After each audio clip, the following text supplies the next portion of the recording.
If you've ever opened Photopea and thought, this feels a lot like Photoshop, you're absolutely right. In this video, I'm going to show you how to use Photopea like Photoshop so you can jump in faster, work smarter, and keep almost the exact same workflow you're used to. Whether you're editing photos, designing graphics, or opening PSD files, Photopea is built to feel familiar right away. And if this tutorial helps you, make sure to hit like and subscribe for more quick software guides. Alright, let's get into it.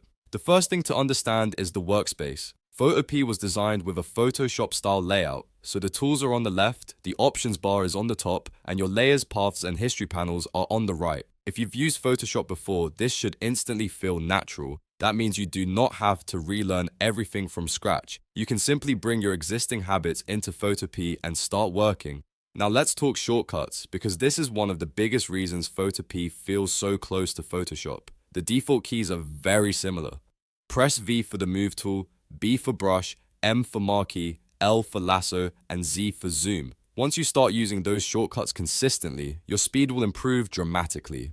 Just like in Photoshop, working with hotkeys makes the entire editing process smoother and much faster.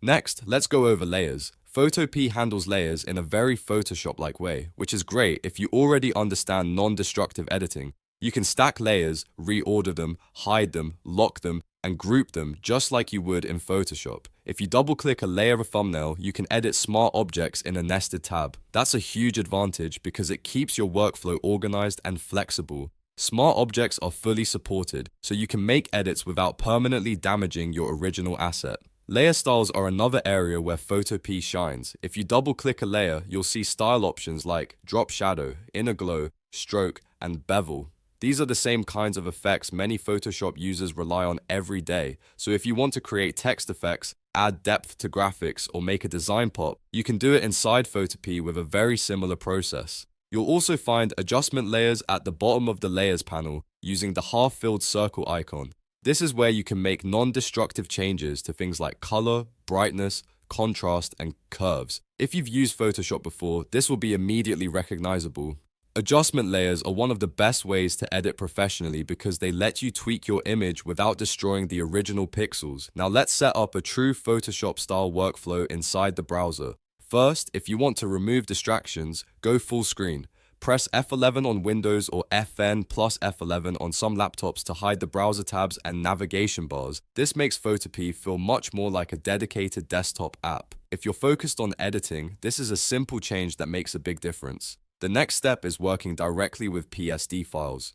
Photopea supports Photoshop project files, so you can go to File, then Open, and load an existing .psd just like you would in Photoshop. When you're done, you can save your work as PSD using File, then Save as PSD, or use Ctrl+S. This is important because it preserves your layers, masks, and smart objects, which means your project stays fully editable. Another important thing to set up is hardware acceleration.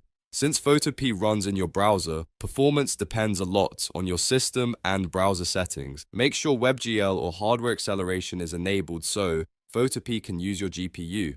This helps with smoother zooming, panning, and brush performance, especially on larger projects. If your file feels laggy, this is one of the first things you should check. There are a few browser-specific workflow adjustments you should keep in mind too. Some key keyboard shortcuts behave differently in a browser than they do in Photoshop. For example, Ctrl+W may close the browser tab instead of the document, so use Photopea's File menu and close options when needed.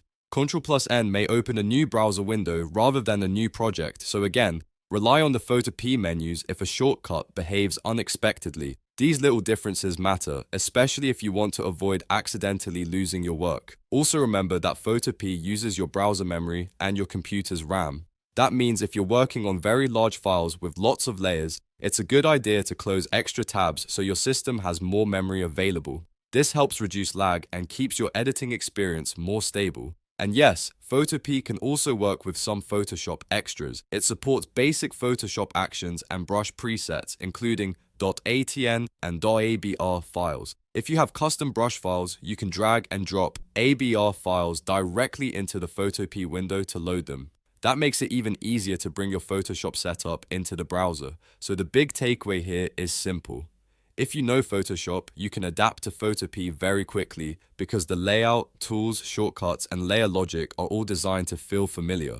Once you set up the workspace, use the right shortcuts, open PSD files, enable performance settings, and understand the browser differences, Photopea becomes a powerful Photoshop alternative that fits right into your existing workflow.